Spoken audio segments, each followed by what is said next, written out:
आज हम आपको ले चल रहे हैं उस गांव में जिसकी पहचान है पावर लूम के काम से। खास बात यह कि यहाँ पर पावर लूम के इस काम को पुरुषों से ज्यादा महिलाएं करती हैं। स्वयं सहायता समूह से जुड़ी हुई ये महिलाएं पावर लूम इंडस्ट्री को बढ़ावा दे रही हैं और पिछले कुछ सालों में ये बदलाव देखने को मिला कि जहां पहले पावर लूम का काम सिर्फ बड़े बड़े स्तर पर होता था, वहीं अब छोटे छोटे घरों में भी आपको ये काम होता हुआ नजर आएगा और महिलाएं खुद सुंदर और आकर्षक साड़ियां तैयार करती हुई देखी जा सकती हैं। तो चलिए अब आपको मिलवाते हैं इन महिलाओं से और दिखाते हैं कि कैसे ये अपने काम को बखूबी अंजाम भी दे रही हैं, जिससे इन्हें एक अलग पहचान मिली है। पावर लूम का काम करते हैं जिसमें साड़ी बनता है। साड़ी बनाने का काम है तो पहले हम लोग घर पे कुछ नहीं करते थे, घर पे रहते थे और मेरे पति बाहर सूरत में थे। हमारे परिवार पूरा सूरत में था, लेकिन जब मैं समूह में जुड़ गए तो मेरे परिवार यहाँ पे आए और ये पावर लूम लगाएं। पावर लूम से फिर हम वो SBP के माध्यम से लोन लिए। लोन लेकर तब यहीं पावर लूम लग गया। तो इसी साड़ी में हम लोग कारोबार करते हैं और इसमें तानी अलग से लगता है, बाना तार सब आता है। गद्दी वाले केन से तार बाना आता है तो जोड़ा जाता है। जब तानी तब ये तार चलेगा जी, ये वाला तार और ये वाला बाना, ये दोनों चला यहाँ से भर के फिर वहाँ साड़ी पे चलाते हैं हम लोग।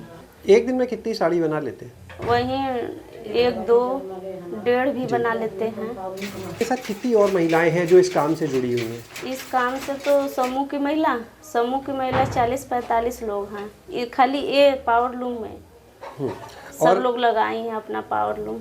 सब अपना अपना लगाए पावर लूम। हमारे यहाँ जो आदमी है वो चलाते थे बाहर, फिर उसके बाद हमारे आदमी जो सीख लिए तो अपने घर पर लगा लिए। घर पर लगाए, हम समूह से जुड़े हुए थे तो उसमें जो हमें फ़ायदा मिला हम उसी के उठाकर पैसा अपने समूह से उठाकर इसमें मशीन में लगा लिए।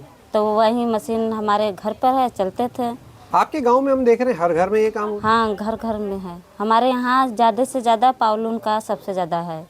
पहले तो हम लोग कुछ नहीं करते थे, पहले तो हम लोग घर पर रहते थे। समूह में जुड़े, समूह में जुड़ने के बाद फिर हम लोग को पैसा मिलने के बाद हुआ तो पैसा हम लोग लिए, ये पावर लूम लगाए। पावर लूम लगाकर हम लोग अपना रोजगार बढ़ाना चालू कर दिए। इससे हम लोग को अच्छा फ़ायदा होने लगा। फिर हम लोग ऐसे ऐसे चलाए, 3-4 साल अच्छा चला। फिर उसके बाद मंदी आ गई, जिससे कि साड़ी की समस्या बहुत अथवा हो गई। बहुत ज़्यादा साड़ी बन रही है, उससे कि फ़ायदा हम लोग को नहीं हो रहा है।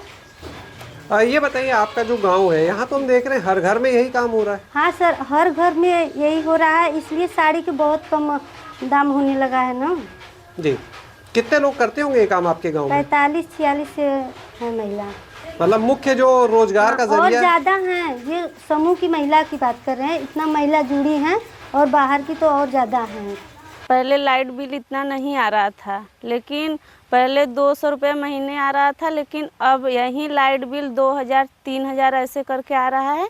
इसीलिए कुछ बचत नहीं हो पा रहा है। नहीं, पहले का था कि इसमें जो 900 की साड़ी है, 900 जा रहा था तो 400-450 रुपया लागत जाता था और 400-450 इतना बचता था। लेकिन अब क्या हो गया है कि यही साड़ी 500-540 को जाता है, तो बस बचता क्या है 100 रुपया, 140 रुपया बचता है। इसलिए कुछ हो नहीं पा रहा है। तो आपने देखा कि किस तरह से इन महिलाओं ने पावर लूम के काम से अपनी जीवन को बदला, अपने घर की जो आर्थिक हालात थे उनको बदला। लेकिन इन महिलाओं की एक पीड़ा भी है, वो ये कि जब इस काम से वो जुड़ी उस समय आमदनी काफ़ी अच्छी थी। किसी ने अपना घर बनवा लिया तो किसी ने अपने बच्चों को अच्छी जगह पढ़ाना शुरू कर दिया। लेकिन पिछले कुछ समय से बाजार में इनकी तैयार की हुई साड़ियों की कीमत घटने की वजह से इनकी आमदनी पर असर पड़ रहा है। ऐसे में इन लोगों की सरकार से ये दरकार है कि वही अब इनके बारे में कुछ सोचे और कोई ऐसा रास्ता निकाले जिससे इनकी आमदनी फिर से बढ़ सके। शैलेश अरोरा, गांव जंक्शन।